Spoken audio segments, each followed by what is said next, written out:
নমস্কাৰ বন্ধু বান্ধৱীসকল, আপোনালোকক আমাৰ ইউটিউব চেনেল আসাম জব ফেক্টৰীলৈ আপোনালোকক স্বাগতম জনাইছোঁ। আজি আমি কথা পাতিম কাট অফৰ ওপৰত। আজি আমি কামৰূপ ডিষ্ট্ৰিক্টৰ কাট অফৰ ওপৰত কথা পাতিম। যোৱাবাৰ কিমান গৈছিল, এতিয়া এইবাৰ কিমান যাব। এটা কথা মন কৰিব যে যোৱা বছৰ EWS আছিল আৰু এইবাৰ নাই। তাত EWSত যোৱা বছৰ ৰিজাৰ্ভ আছিল 10% ৰিজাৰ্ভ আছিল আৰু এইবাৰ সেই 10%টো URত যাব, আনৰিজাৰ্ভত যাব। তাৰ তুলনাত যথেষ্ট জেনেৰেলৰ কাট অফটো কমিব, অৰ্থাৎ আনৰিজাৰ্ভৰ কাট অফটো কমিব। আমি প্ৰত্যেকখন ডিষ্ট্ৰিক্টৰ ভিডিঅ' দিবলৈ চেষ্টা কৰিম। আমি এতিয়া প্ৰথমে আজি কামৰূপ ডিষ্ট্ৰিক্টৰ বিষয়ে আলোচনা কৰিম। কামৰূপ ডিষ্ট্ৰিক্টত জেনেৰেল কাট অফ কিমান যাব, OBC কিমান যাব, SC কিমান যাব। প্ৰথমে আমি আলোচনা কৰিম UR মানে আনৰিজাৰ্ভ। আনৰিজাৰ্ভত আহিব পাৰে আপোনাৰ 50.90। এইটো কাট অফ হয়তো ইয়াতকৈ কমো যাব পাৰে, বেছিও যাব পাৰে। এতিয়া আমি চাম OBC কাট অফ কিমান যাব। OBC 49.50।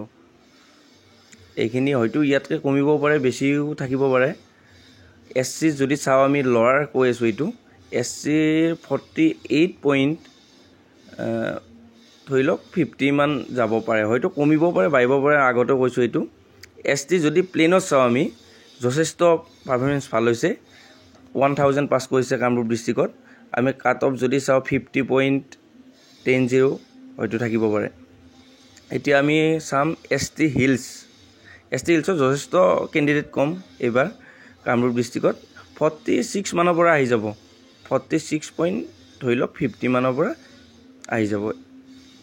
এইটোৱে আছিলে এক্সপেক্টেড কাট অফ আমাৰ কামৰূপ ডিষ্ট্ৰিক্টৰ। আৰু যদি আপোনালোকক যদি নিজৰ ডিষ্ট্ৰিক্টবিলাক কমেণ্ট কৰিব, আমি চেষ্টা কৰিম যে কিমান যাব পাৰে। হয়তো তাতকৈ 1 নম্বৰ কমিব পাৰে, হয়তো 1 নম্বৰ বাঢ়িব পাৰে।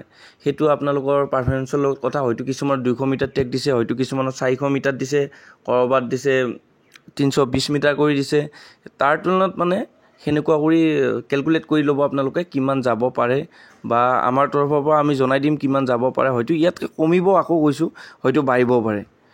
এনেখিনিয়ে আছিল আজিলৈকে। ভিডিঅ'টো ইয়াতে সামৰণি মাৰিছোঁ। আপোনালোকে কমেণ্ট কৰিব ক'ৰ পৰা কিমান মাৰ্ক পাইছে, কোন ডিষ্ট্ৰিক্ট। আমি নিশ্চয় ভিডিঅ' বনাব।